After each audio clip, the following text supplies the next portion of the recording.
জানাবো আপনাদের এই যে জটিলতার কথা বলানো হচ্ছিল, এই জটিলতা কাটাতে এই পদক্ষেপ নেওয়া হয়েছে। কি পদক্ষেপ? কলেজ বিশ্ববিদ্যালয়ে ভর্তিতে স্বচ্ছতা আনতে নতুন পোর্টাল চালু করা হলো। আবেদন করা যাবে কাল থেকেই। প্রথম পর্যায়ে আর্জির মেয়াদ 1 জুলাই পর্যন্ত। মেধা তালিকার ভিত্তিতেই পছন্দের বিষয় মিলবে। সমস্ত প্রক্রিয়া SMS ও ইমেলের মাধ্যমে জানা যাবে এবং এই প্রথম পড়ুয়াদের সাহায্যে চ্যাটবট বিনা। এই বছর উচ্চশিক্ষা বিভাগ 17টি সরকার পোষিত অনুমোদনকারী বিশ্ববিদ্যালয়ের অধীনে মোট 460খানা সরকারি এবং সরকার পোষিত কলেজে কেন্দ্রীয় অনলাইন পোর্টালের মাধ্যমে ভর্তির ব্যবস্থা করতে চলেছে। আগামীকাল অর্থাৎ 18 জুন সকাল 10টা থেকে এই পোর্টালের মাধ্যমে আবেদন করা যাবে। এই আবেদন সম্পূর্ণ বিনামূল্যে করা যাবে। প্রথমে শিক্ষার্থীকে কিছু তথ্য দিয়ে একবার রেজিস্ট্রেশন করতে হবে। আবেদনকারী একটি ইউজার আইডি এবং পাসওয়ার্ড পাবে, যার ভিত্তিতে সে লগ ইন করতে পারবে। একজন শিক্ষার্থী সর্বোচ্চ 25টি ভর্তি হওয়ার আবেদন করতে পারবে তার পছন্দের কলেজের ক্রমানুযায়ী। সিস্টেম জেনারেটেড মেধা তালিকা প্রকাশিত হবে এই পোর্টালে। প্রথম ফেজে আবেদন করার সময়সীমা শেষ হবে 1 জুলাই। তাতে অনলাইন এই পোর্টালের মাধ্যমে সে টাকা জমা দিয়ে প্রভিশনাল অ্যাডমিশন ওই ছাত্র বা ছাত্রী নিতে পারবেন। সম্পূর্ণ স্বচ্ছতার সঙ্গে কম্পিউটারকৃত মেধা তালিকার সুবিধা নিয়ে তাদের মেধার ভিত্তিতে প্রাপ্ত সর্বোচ্চ পছন্দের কলেজে তাদের পছন্দের বিষয় নিয়ে ছাত্রছাত্রীরা পড়তে পারবেন। আমরা একটা নতুন সহায়তা এবার আনছি। আমরা এটার নাম দিয়েছি বিনা। পোর্টালে শিক্ষার্থীদের সহায়তা করতে এবার হাজির থাকবে যে চ্যাটবট, তার নাম হচ্ছে বিনা। আর্টিফিশিয়াল ইন্টেলিজেন্স বা কৃত্রিম বুদ্ধিমত্তা চালিত চ্যাটবট শিক্ষার্থীদের প্রাথমিক কিছু জিজ্ঞাসার উত্তর সঙ্গে সঙ্গে কথোপকথন বা চ্যাটের মাধ্যমে এই বিনা উত্তর দেবেন আপনাদের। ছাত্রছাত্রীদের সহায়তার জন্য 30টি টেলিলাইন বিশিষ্ট হেল্পলাইন চালু করা হচ্ছে কাল থেকে। আর এসএসসি পেল শূন্য পদের তালিকা। নবম দশমে বিষয়ভিত্তিক শূন্য পদের তালিকা চূড়ান্ত। 23,000-এরও বেশি শূন্য পদের তালিকা চূড়ান্ত। নবম দশমের সবচেয়ে বেশি শূন্য পদ বিজ্ঞানে। ভৌত বিজ্ঞানে 4,352টি শূন্য পদ রয়েছে। জীবন বিজ্ঞানে রয়েছে 3,911টি শূন্য পদ। অঙ্কে রয়েছে 3,922টি। ইংরেজিতে 3,336টি। বাংলায় রয়েছে 3,024টি। মোট 11টি বিষয়ের শূন্য পদের তালিকা চূড়ান্ত হলো। শূন্য পদের তালিকা এসএসসি কে দিল মধ্যশিক্ষা পর্ষদ।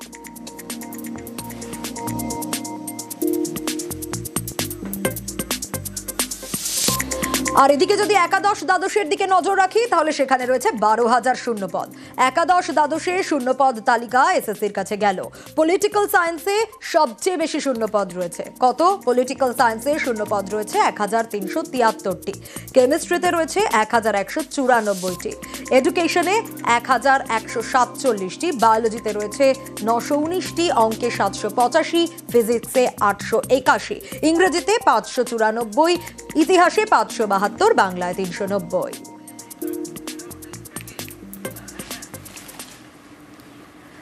রাজ্যের নতুন ওবিসি তালিকায় স্থগিতাদেশ দিয়ে দিল কলকাতা হাইকোর্ট, যেমনটা বলছিলাম। আর এর জেরে কি হলো? কলেজ বিশ্ববিদ্যালয়ে ভর্তি, চাকরি সহ একাধিক জটিলতা। কিন্তু পরবর্তী শুনানি রয়েছে 24 জুলাই।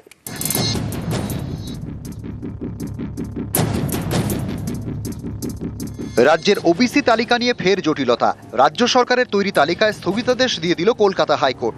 মঙ্গলবার বিচারপতি তপব্রত চক্রবর্তী এবং বিচারপতি রাজাশেখর মান্থার ডিভিশন বেঞ্চের নির্দেশ, রাজ্যের তৈরি নতুন 140 জনগোষ্ঠীর ওবিসি তালিকা কার্যকর হবে না। নতুন তালিকা মেনে মে জুনে প্রকাশিত সব বিজ্ঞপ্তির উপরে আগামী 31 জুলাই পর্যন্ত স্থগিতাদেশ। রাজ্যের বিজ্ঞপ্তি অনুসারে ওবিসি সার্টিফিকেট দেওয়াও স্থগিত। সরকারি চাকরি এবং কলেজ বিশ্ববিদ্যালয়ে ভর্তির ক্ষেত্রে 2010 সালের আগের নিয়মেই সংরক্ষণের সুবিধা দেওয়া হবে। 2010 সালের আগে রাজ্যের ওবিসি তালিকায় থাকা 66 জনগোষ্ঠী এই সংরক্ষণের সুবিধা পাবে। আগামী 24 জুলাই এই মামলার পরবর্তী শুনানি। কোনো একটা জনগোষ্ঠীকে বা কোনো একটা গোষ্ঠীকে তাকে ওবিসি হিসাবে রূপান্তর করা যায় না। যে সম্প্রদায়ের কথা আপনারা বলছেন, সেই সম্প্রদায়ের যদি সবাইকে ওবিসি করা হয় তাহলে আপনি দেখবেন কাট অফ মার্কস বেড়ে যায়, জেনারেলের থেকে কাট অফ মার্কস বেশি হয়ে যাচ্ছে। তাহলে কি করে হবে? এই প্রসেসটাই অ্যাবসলিউটলি ইলিগাল। যে প্রসেসে এই ওবিসি সংরক্ষণ পশ্চিমবাংলায় হয়েছে, 7% যেটা ছিল আগে এখনো ভ্যালিড সেইটাই। 2010 সালে ওবিসি সংরক্ষণ নিয়ে কলকাতা হাইকোর্টে মামলা হয়। 14 বছর পর রায় দেয় বিচারপতি তপব্রত চক্রবর্তী এবং বিচারপতি রাজাশেখর মান্থার ডিভিশন বেঞ্চ। 2024 সালে রায় বলা হয় 2011 থেকে 2024 সাল পর্যন্ত দেওয়া সমস্ত ওবিসি সার্টিফিকেট বাতিল। এই রায়ে ওবিসি তালিকা থেকে বাতিল হয়ে যায় 66 জনগোষ্ঠী। একে চ্যালেঞ্জ করে মামলা হয় সুপ্রিম কোর্টে। শীর্ষ আদালত কিন্তু হাইকোর্টের রায় স্থগিতাদেশ দেয়নি। এদিকে ওবিসি চিহ্নিত করতে নতুন করে সমীক্ষা শুরু করে রাজ্য। সেই রিপোর্টের ভিত্তিতে নতুন ওবিসি বিধি চূড়ান্ত করা হয়। নতুন নিয়মে রাজ্যের ওবিসি তালিকাভুক্ত জনগোষ্ঠীর সংখ্যা 140। এর মধ্যে 49টি ওবিসি এ এবং 91টি ওবিসি বি। এই নয়া ওবিসি সংরক্ষণ নিয়ে গত 10 জুন বিধানসভায় রিপোর্ট পেশ করে রাজ্য সরকার। এ নিয়ে বিরোধীরা সুর চড়ালে হাওয়া গরম হয়। নতুন নিয়মে চাকরি এবং কলেজ বিশ্ববিদ্যালয়ে ভর্তির ক্ষেত্রে ওবিসিদের জন্য 17% সংরক্ষণ চালু করে রাজ্য সরকার। এদিনের হাইকোর্টের নির্দেশে এই সংরক্ষণ কমে দাঁড়ালো 7%। 2010 সালের আগে যেমনটা ছিল। সোমবার অনলাইনে নিয়োগের আবেদন চালু করেছে এসএসসি। নতুন নিয়মে সংরক্ষণের পথে এগোচ্ছিল কমিশন। একইভাবে কলেজে ভর্তির ক্ষেত্রেও সংরক্ষণ রেখেছে শিক্ষা দপ্তর। মঙ্গলবার থেকেই কলেজে ভর্তির আবেদন শুরু হয়েছে, আর এদিনই হাইকোর্টের নির্দেশ।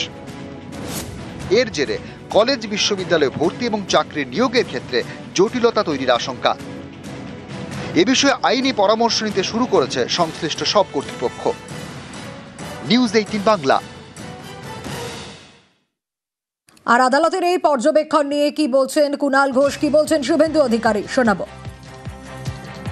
যখনই মুখ্যমন্ত্রী কোনো সমাধান করতে যাচ্ছেন কোনো ইস্যুর, সঙ্গে সঙ্গে এক শ্রেণীর রাজনৈতিক দলের আইনজীবীরা গিয়ে মামলা করে কিভাবে আটকে দেয়া যায়। কেউ বলছেন গোটা প্যানেল বাতিল করো, কেউ বলছেন নতুন পদ্ধতি বাতিল করো। অর্থাৎ সবকিছু আটকে আটকে আটকে আটকে দিয়ে সেই চোখের জলের উপর দাঁড়িয়ে, সেই জটিলতার উপর দাঁড়িয়ে বিরোধী রাজনীতি করতে চাইছেন কেউ কেউ।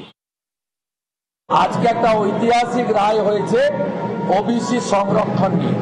76টা মুসলিম জনগোষ্ঠীকে অবৈধভাবে হিন্দু ওবিসিদেরকে বঞ্চিত করে রিজার্ভেশন দিতে গেছিল। হাইকোর্ট আজকে স্টে লাগিয়েছে, আমি এটাকে ওয়েলকাম করছি। আর এবার যে খবরে নজর রাখবো, বঙ্গ বিজেপির উপর চরম অনাস্থা বিজেপির কেন্দ্রীয় নেতৃত্বের। কেন এ কথা বলছি? কারণ সাংগঠনিক রিপোর্টে যাতে জল না থাকে তা নিশ্চিত করতে চায় কেন্দ্রীয় নেতৃত্ব। তাই জেলা স্তরের নেতাদের উপর এবার থেকে নজরদারি চলবে দিল্লি থেকে। আর এর জন্য তৈরি করা হয়েছে বিশেষ মোবাইল অ্যাপ।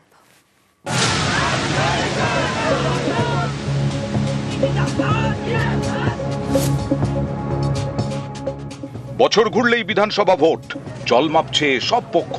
এই পরিস্থিতিতে বাংলা নিয়ে সতর্ক বিজেপির কেন্দ্রীয় নেতৃত্ব। অনেকে বলছেন বঙ্গ বিজেপির নেতাদের তাঁদের ওপর যে চরম অনাস্থা তা বুঝিয়ে দিয়েছে বিজেপির কেন্দ্রীয় নেতৃত্ব। পশ্চিমবঙ্গের প্রতিটি বুথ কমিটিতে কতজন করে সদস্য, কিরকম কর্মসূচি হয়, এরকম নানা তথ্য জেলা নেতৃত্বকে পাঠান মণ্ডলের নেতারা। সেই তথ্যের ভিত্তিতে সাংগঠনিক রিপোর্ট তৈরি করে বিজেপির জেলা নেতৃত্ব। তারা পাঠায় রাজ্য নেতৃত্বের কাছে। সেই রিপোর্ট খতিয়ে দেখে দিল্লিতে কেন্দ্রীয় নেতৃত্বকে পাঠানোর কথা বঙ্গ বিজেপির। কিন্তু বিজেপিরই অনেকে মানেন জেলা থেকে পাঠানো রিপোর্টে অনেক কিছু বাড়িয়ে বলা হয়, জল মেশানো থাকে, যা রাজ্য স্তরের নেতারা নানা সময়ে পাঠিয়েছেন দিল্লিতে। 2024 লোকসভা ভোটের আগে জল মেশানো রিপোর্ট গিয়েছিল বলে অভিযোগ। 2021 বিধানসভা ভোটের আগেও সাংগঠনিক রিপোর্টে মারাত্মক গড়মিল ছিল। অভিযোগ ওঠে অনেক ফুলিয়ে ফাঁপিয়ে দেখানো হয় বুথ কমিটি এবং কমিটির সদস্যদের সংখ্যা। সেই রিপোর্টের ভিত্তিতেই 200-র বেশি আসন নিয়ে বাংলার ক্ষমতা দখলের দাবি করেন বিজেপির কেন্দ্রীয় নেতৃত্ব, কিন্তু তার ধারে কাছে পৌঁছতে পারেনি। এবার 26-এর ভোটের আগে তাই বিজেপি কেন্দ্রীয় নেতৃত্ব সতর্ক। এবার তারা সরাসরি নজরদারি চালাবেন বাংলার জেলা স্তরের বিজেপি নেতাদের উপরে। এর জন্য বিশেষ মোবাইল অ্যাপ তৈরি করা হয়েছে। বঙ্গ বিজেপির সব জেলা স্তরের নেতাকে এই অ্যাপে পরিচয় আপলোড করতে হবে। ভোটার কার্ডের ছবি সহ জানাতে হবে নিজেদের পরিচয়। কবে কোথায় কি কর্মসূচি নেওয়া হয়েছে তার ছবি সহ বিস্তারিত তথ্য আপলোড করতে হবে জেলার নেতাদের। অর্থাৎ বুথ ও জেলা স্তরের সাংগঠনিক রিপোর্ট আর রাজ্য নেতৃত্বের মাধ্যমে দিল্লি পৌঁছবে না, পৌঁছে যাবে অ্যাপের মাধ্যমে। বিজেপি কেন্দ্রীয় নেতৃত্ব মনে করে এতে ফুলিয়ে ফাঁপিয়ে রিপোর্ট দেওয়া বন্ধ করা যাবে। সংগঠনের প্রকৃত হাল কি সেটা তারা বুঝতে পারবেন। গোটা দেশেই এটা নিয়ম, বিভিন্ন পোর্টাল বা অ্যাপ আছে, সেই অ্যাপের মাধ্যমে কার্যকর্তাদের ট্র্যাকিং হয়। ইনি জেলা সভাপতি, এনার অ্যাপে উল্লেখ থাকবে, এনার যখন জেলা কমিটি হবে প্রত্যেকের নাম উল্লেখ থাকবে, বুথ কমিটির নাম উল্লেখ থাকবে। BJP advance party, BJP party with difference বরাবরই বলে আসা হয়। সততার দিক থেকেও যেমন ডিফারেন্স, আমরা টেকনোলজির ব্যবহারের ক্ষেত্রেও গোটা দেশের মধ্যে অগ্রগণ্য। বিজেপির অন্দরের খবর, রাজ্যের অনেক জায়গাতেই জেলা এবং বুথ স্তরে বিজেপির কমিটি তৈরি হয়নি। পশ্চিমবঙ্গে ৮১,০০০-এর বেশি বুথ রয়েছে। বঙ্গ বিজেপির দাবি ৩০,০০০ বুথে কমিটি তৈরি হয়েছে। এই সংখ্যা নিয়েও কেন্দ্রীয় নেতাদের সন্দেহ রয়েছে বলে দাবি বিজেপির একাংশের। এবার তাই মোবাইল অ্যাপ তৈরি করে নজরদারি চালাবে বিজেপির কেন্দ্রীয় নেতৃত্ব। জেলা কিংবা মণ্ডল বা বুথ স্তরে নেওয়া কার্যকলাপের প্রতিফলন কতখানি বা নেতা নেত্রীর গ্রহণযোগ্যতা কতখানি, সেই সমস্ত নথি তথ্য এবার লিঙ্কে আপলোডের নির্দেশ দিল কেন্দ্রীয় বিজেপি নেতৃত্ব। এর প্রতিফলন কতখানি পরে ভোট বাক্সে, সেটাই এখন দেখার। ক্যামেরায় খোকনের সঙ্গে সুস্মিতা, নিউজ 18 বাংলা, কলকাতা।